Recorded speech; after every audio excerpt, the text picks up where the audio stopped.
if you could have any glimpse in yourself of a state that goes beyond judging, goes beyond analyzing, goes beyond language. If you had some contact with the sweetness of just letting go, just being grateful. And as you might have encountered your own thoughts and reactions, worries, concerns, maybe in the opening, as you were holding your breath in the double breathing, as you were feeling into the space between the in-breath and out-breath, and again between the out-breath and the in-breath. In those places, if you could manage to sneak your awareness in there and just feeling that open contact with your deeper self. You know, it's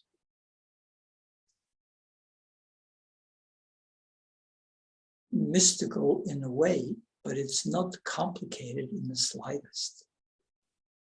You know, all the work that we do, and many of you have worked for many years, and all of that inner work, you know, of using our wish, of using our breathing, focusing on the chakras, creating a stronger inner chakra system, subtle system. All of that, you know, is for the purpose of being able to hold our attention open so that when this deeper self, or the Turiya state, or what's called the rapturous experience of the I, when that really is ready to flood your system, you're open to receiving. Even in a short glimpse is enough to change your state. You know, that feeling the bliss, the joy of that deeper state.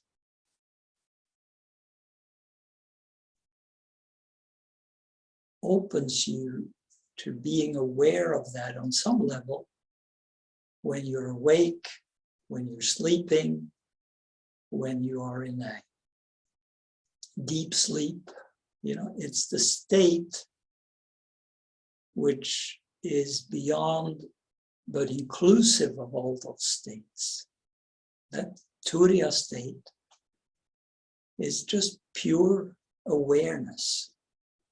And there's no way we can fight our way into feeling that. There's no way we can force it. If we force it too much, then we block it. So the only way, this is why Rudy said, surrender is the key. The only way to get there. Of course, yes, we have to prepare our system so that it is strong enough that it can hold it. But the main key to experiencing that rapturous awareness of I, and not ego I, but the deeper I, the self that we all share. You know, that surrender allows that to happen. And gratitude. And so, you know, as we get more and more able to open to that, it automatically asserts itself in us. It dissolves all the problems and worries and dualistic experiences. Slowly but surely, this healing energy and state takes care of, one layer, one veil after another of ego attachment and patterns. All the patterns don't disappear, but our attachment to them can disappear more and more and be replaced more and more with an awareness of this deeper, there are many words for it. You can call it bliss or rapturous awareness. This is how it's described in some of the texts. And you can put your own words on it. It doesn't need any words. It needs being open to it. And if you start now, judging yourself and saying, well, I don't feel that, don't think about it that way. Be aware then of your own thoughts. Hear your own thoughts and continually do your breathing.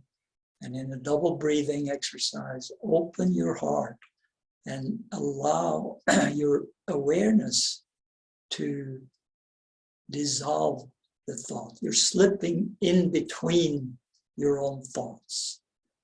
And what's behind your thoughts? All our existence. What's behind it is this rapturous awareness. That's the nature of the deeper self. That's who we are. And it's just waiting there for us to be as fully aware of it as we can be, as fully surrendered to it as we can be, regardless of outer circumstances. And of course, I realize that this is a big order and it's challenging. That's why we say it's really necessary to focus inside every day for a certain amount of time and maintain as much as possible the awareness of the underlying state as opposed to becoming sucked into all the drama and melodrama of the world. And that doesn't mean we don't have compassion and feel pain and feel sorrow and grief, but we do our best to use it to go more deeply into surrender and gratitude. So I'm very focused right now myself on really expanding that rapturous awareness so that it fills my entire being. I really want to have a sense of bliss, gratitude, surrender beyond anything else for the rest of my life. It doesn't mean I don't have ups and downs, but the ups and downs are part of the rapturous awareness also. Gradually, you'll discover that.